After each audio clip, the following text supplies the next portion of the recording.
আজ আমরা কথা বলবো একটা খুবই ইন্টারেস্টিং টপিক নিয়ে, আর তা হলো ডিএসএলআর ভার্সেস স্মার্টফোন।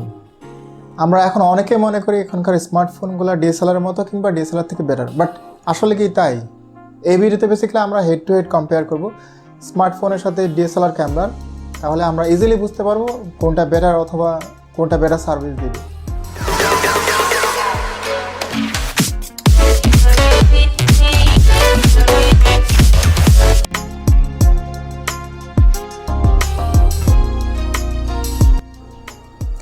আর কম্প্যারিজনের প্রথমে আমাদের যেটা চোখে পড়ে তা হলো সাইজটা অথবা ওয়েটটা। স্মার্টফোনের সাইজটা অনেক ছোট এবং কি অনেক কম্প্যাক্ট, যেটা আমরা ইজিলি যে কোনো জায়গায় রাখতে পারি অথবা ক্যারি করতে পারি। বাট ডিএসএলআর ক্যামেরাগুলো অনেক ভারী হয় এবং কি সাইজও অনেক বড়। আমরা ক্যারি করার জন্য আমাদের সেপারেট একটা স্পেস কিংবা একটা ব্যাগ লাগবে। আর যদিও রিসেন্ট ডিএসএলআর ক্যামেরাগুলো যেগুলো মিররলেস ক্যামেরা, এগুলো সাইজ একটু ছোটো আসতেছে, বাট স্টিল স্মার্টফোনের তুলনায় এটা সাইজ অনেক বড়। আর এরপর যদি আমরা ফটোগ্রাফি অথবা ভিডিওগ্রাফি কম্প্যারিজন করতে হয়, আমরা যেটা করতে হবে এটার সেন্সর নিয়ে কথা বলতে হবে। ডিএসএলআর সেন্সর অনেক বড় হয়। নর্মালি এটা যেহেতু ফুল ফ্রেম সেন্সর, এটা হচ্ছে ক্যাননের 5D Mark III, এটা 2012 সালে রিলিজ করছে, বাট স্টিল এটা পপুলার ক্যামেরা এখনও। এটা সেন্সর হচ্ছে লার্জ সেন্সর, আর এটা সেন্সর হচ্ছে খুবই ছোট। আপনারা এখন ডিসপ্লেতে দেখতে পাচ্ছেন।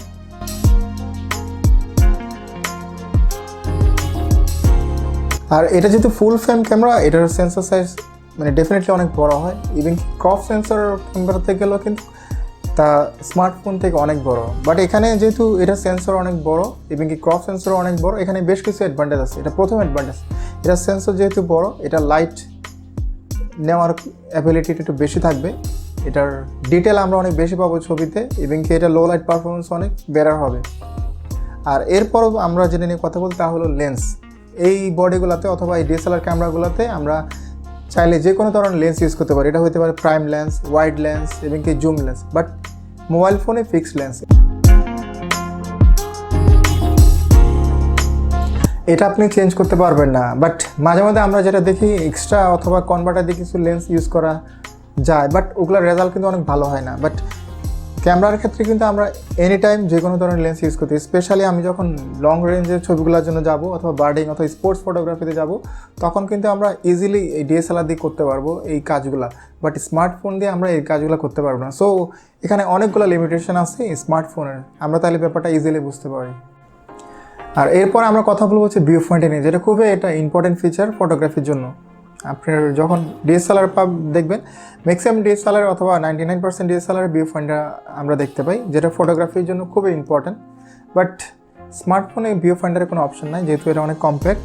এটা আপনি ডিসপ্লে দেখে দেখে ছবি তুলতে হবে। ডিসপ্লে দেখে দেখে ছবি তোলার অপশনটা ডিএসএলআর আছে, বাট এখানে এডিশনাল আপনি ভিউ পয়েন্টারটা পাবেন, যেটা খুবই ইম্পর্টেন্ট যারা ফটোগ্রাফি করে তাদের জন্য।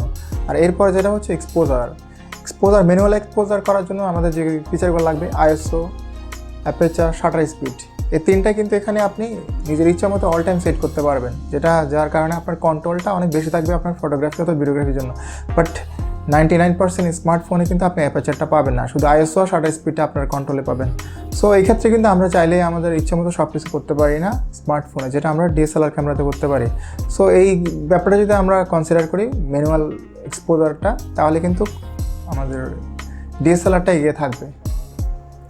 আর ফটোগ্রাফি অথবা ভিডিওগ্রাফির একটা বেস্ট এলিমেন্ট হচ্ছে লাইটিংটা অথবা লাইটটা, যেটা আপনি চাইলে খুব সহজেই আপনি ডিএসএলআর ক্যামেরাতে ফ্ল্যাশ দিয়ে অথবা এক্সটার্নাল ফ্ল্যাশ দিয়ে আপনি চাইলে কন্ট্রোল করতে পারেন এবং কি আপনার ইচ্ছা মতো ইউজ করতে পারেন। বাট স্মার্টফোনে জাস্ট বিল্ট ইন একটা লাইটের স্মল একটা ফ্ল্যাশ আছে, যেটা খুব একটা কাজের না। আপনি ম্যাক্সিমাম সময় ডে লাইটে অথবা ভালো লাইট থাকলে তখন এই ছবিটা পাবেন। আর যেহেতু এখানে কোনো এক্সটার্নাল লাইটের কিংবা ফ্ল্যাশের কোনো এখানে অপশন নাই, সো এই কথা চিন্তা করলে কিন্তু আমরা কখনোই লো লাইট সিচুয়েশান কিংবা যেখানে আমাদের অনেক লাইট দরকার হবে এই ধরনের সিচুয়েশান আমরা স্মার্টফোন দিয়ে কাজ করতে পারবো না। বাট ডিএসএলআর দিয়ে আমরা খুব সহজে আমরা কাজ করতে পারবো, যেহেতু এখানে বিল্ট ইন মাঝে মধ্যে আমরা বিল্ট ইন ফ্ল্যাশও পাই, আবার হচ্ছে এক্সটার্নাল ফ্ল্যাশ আমরা ইউজ করতে পারি, এবং কি আমরা রিমোট ট্রিগারের সাহায্যে আমরা রিমোট ফ্ল্যাশগুলো ইউজ করতে পারি। সো লাইটের ক্ষেত্রে আমাদের কন্ট্রোল কিন্তু 100% আমরা এখানে পাবো। বাট এখানে আমরা অলমোস্ট জিরো, যদি বলি আমরা অলমোস্ট জিরো এখানে পাবো।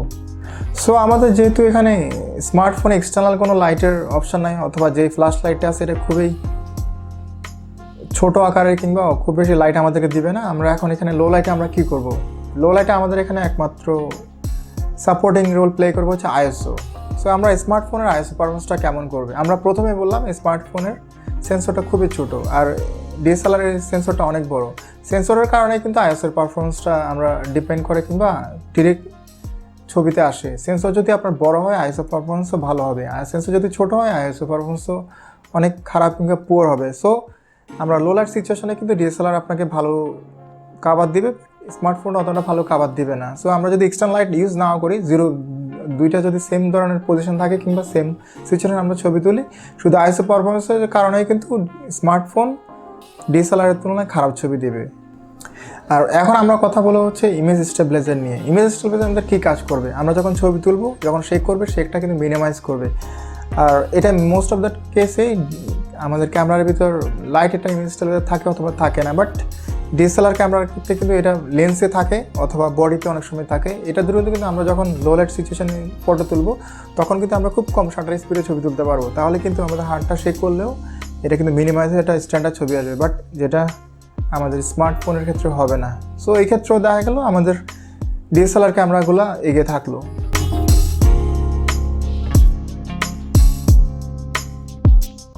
আর আমরা একটা জিনিস প্রায় মিস করি, এটা হচ্ছে আমাদের স্মার্টফোনের ক্ষেত্রে ব্যাকগ্রাউন্ডটা ব্লার হয় না। এটার মেন একটা কারণ হচ্ছে এটার অ্যাপারচারটা কিন্তু অনেক কম দেওয়া থাকে কিছু ফোনে, যেমন 2.2 থাকে অথবা 2.8 থাকে।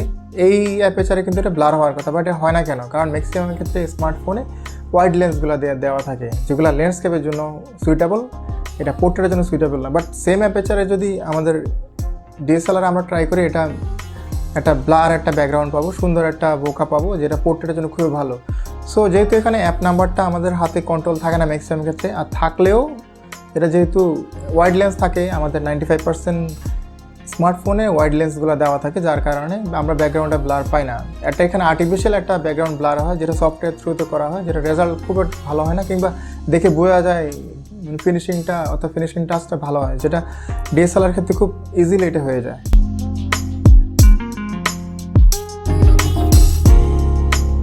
আর ফটোগ্রাফি ভিডিওগ্রাফিতে ডাইনামিক রেঞ্জটা খুব ইম্পর্ট্যান্ট, কারণ ডাইনামিক রেঞ্জটা যত হাই হবে ফটো অথবা ভিডিওটা অত রিয়েলিস্টিক হবে। আর ডিএসএলআর ক্যামেরাতে ডাইনামিক রেঞ্জটা অনেক হাই থাকে যদি আমরা স্মার্টফোনের সাথে কম্পেয়ার করি। এটা হাই হওয়ার একটা মেন রিজন হচ্ছে যেহেতু এখানে সেন্সর সাইজটা অনেক বড় এবং কি আদার যে সাপোর্টিং মেকানিজম আছে এটা বেসিক্যালি ডিজাইন করা হয়েছে ফটো কিংবা ভিডিও তোলার জন্য, যার কারণে এখানে ডাইনামিক রেঞ্জটা অনেক ভালো হয়, যার কারণে ছবিটা অনেক রিয়েলিস্টিক মনে হয়। আরেকটা ব্যাপার হচ্ছে আমার এই ক্যামেরাটা হচ্ছে 48 মেগাপিক্সেল আর এটা হচ্ছে মাত্র 22 মেগাপিক্সেল, বাট আমি যদি দুইটা ছবি তোলার পরে আমার বড় কোনো পিসি কিংবা মনিটরে গিয়ে দেখি আমার ডিএসএলআর ক্যামেরা ছবিটা কিন্তু অনেক রিয়েলিস্টিক এবং অনেক ডিটেল পাওয়া যাবে। আমরা যখন বাইরে কোনো বিলবোর্ডে অ্যাডগুলো দেখি, আমরা যদি এই ছবির 48 মেগাপিক্সেল দিয়ে বিলবোর্ডের অ্যাডের জন্য আমরা নিয়ে যাই তখন কিন্তু ছবিটা ফেটে যাবে কিংবা অতটা ভালো লাগবে না। যেটা এটা যদি আমি এই ক্যামেরার ছবি যদি আমি নিয়ে যাই ওইখানে ইউজ করি, খুব ভালোভাবে ওটা ওখানে ফিট করবে। আমরা এতক্ষণ তো অনেকগুলা ডিসঅ্যাডভান্টেজ দেখলাম স্মার্টফোনের, এখন আমরা কিছু স্মার্টফোনের অ্যাডভান্টেজ দেখি।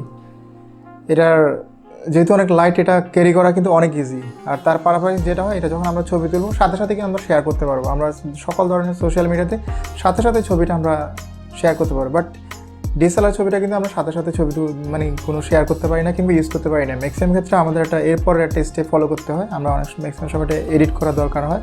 বাট স্মার্টফোনের ক্যামেরার ক্ষেত্রে কিন্তু এটা হয় না, আমরা সাথে সাথে এটা বিভিন্ন সোশ্যাল মিডিয়াতে শেয়ার করি। আর এখানে এডিট করা ইজি, যেহেতু এখানে অনেকগুলো অটো মোড আছে কিংবা খুব লাইট কিছু সফটওয়্যার আছে যার সাথে আমরা এডিট করি।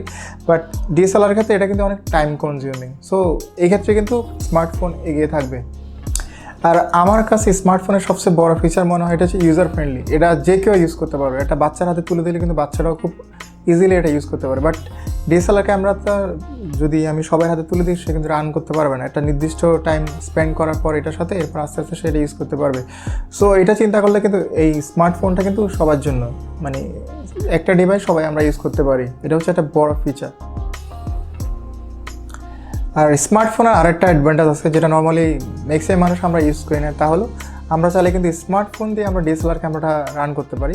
দেখেন আমি এখন ইচ্ছা মতো আমার ক্যামেরাটা অথবা আমার ডিএসএলআর ক্যামেরাটা আমি এখান থেকে সেট করতে পারি। আমি এখান থেকে আমার আইএসও কী হবে, কোন মোডে ছবি তুলবো, শাটার স্পিড কী হবে এবং অ্যাপারচার কী হবে, সবই কিন্তু আমি এখান থেকে আমি অপারেট করতে পারি। সো এটা একটা স্মার্টফোনের জন্য একটা ফিচার বলতে পারেন, যেটা ডিএসএলআরকে রান করতে হেল্প করে। আর আমি যদি প্রাইসের কথা বলি, নর্মালি ম্যাক্সিমাম ক্ষেত্রেই ডিএসএলআর ক্যামেরার প্রাইস একটু বেশি থাকে, যদিও কিছু কিছু হাই এন্ডের স্মার্টফোন আছে যেগুলোর প্রাইস অনেক বেশি, বাট তাও নর্মালি আমাদের স্মার্টফোনের তুলনায় ডিএসএলআরের প্রাইস একটু বেশি থাকে, যেহেতু স্পেশালি এটা ডিজাইন করা হয় ফটোগ্রাফি এবং ভিডিওগ্রাফি করার জন্য। আমরা কিছু কিছু ক্ষেত্রে কিন্তু স্মার্টফোনও ভালো কাজ দেবে, যেমন আপনি যদি একটু ল্যান্ডস্কেপ ছবি তোলেন কিংবা আপনার নর্মাল একটা ভিডিও করেন, কিংবা এখনকার স্মার্টফোনগুলোতে 4K সাপোর্ট করে, এগুলো যদি আপনি চিন্তা করেন তাহলে কিন্তু আপনাদের রেগুলার ফ্যামিলি ইউজ কিংবা লাইট ইউজের জন্য স্মার্টফোন কিন্তু একটা আইডিয়াল ডিভাইস হতে পারে, যেটা ম্যাক্সিমাম ক্ষেত্রে ডিএসএলআরটা হচ্ছে প্রফেশনাল কিংবা সেমি প্রফেশনাল কাজে আমরা এটা বেশি ব্যবহার করি। সো আমরা দুইটার সাথে কম্পেয়ার করলে কিন্তু হবে না, কারণ এটা ডিজাইন করা হচ্ছে ছবি কিংবা ভিডিও করার জন্য স্পেশালি, অথবা প্রফেশনাল কাজের জন্য এটা ডেভেলপ করা হয়েছে। আর স্মার্টফোনটা বেসিক্যালি মূলত হচ্ছে আমাদের কথা বলা কিংবা রেগুলার ইন্টারনেট ইউজ অথবা এই ধরনের কাজগুলো করার জন্য, পাশাপাশি এটা আমরা ছবি কিংবা ভিডিও তুলতে পারবো। সো স্মার্টফোন কখনো ডিএসএলআর লেভেলে যাবে না, অথবা যাওয়াটা খুবই টাফ হয়ে যাবে স্মার্টফোনের জন্য, যেহেতু এটা অনেক সাইজে ছোটো হয় এবং কি কম্প্যাক্ট হয়। ইন ফিউচার হয়তো হতে পারে, অথবা যেহেতু মিররলেস একটা সিস্টেম আসছে, যদি এখানে মিররলেস দেওয়ার মতো কোনো এক অ্যাবিলিটি ফিউচার আসে তাহলে হতে পারে। সো এই ছিল আমার আজকের স্মার্টফোনের সাথে ডিএসএলআর কম্প্যারিজনটা। আর এখানে থেকে বেসিক্যালি আপনারা আশা করি বেশ কিছু ইনফরমেশন পেয়েছেন, যা দিয়ে আপনাদের নলেজ কিংবা আপনার পারচেস করার ক্ষেত্রে এগুলো কাজে লাগবে। আমাদের সাথে থাকার জন্য ধন্যবাদ। আশা করি দেখা হবে পরের টিউটোরিয়ালে।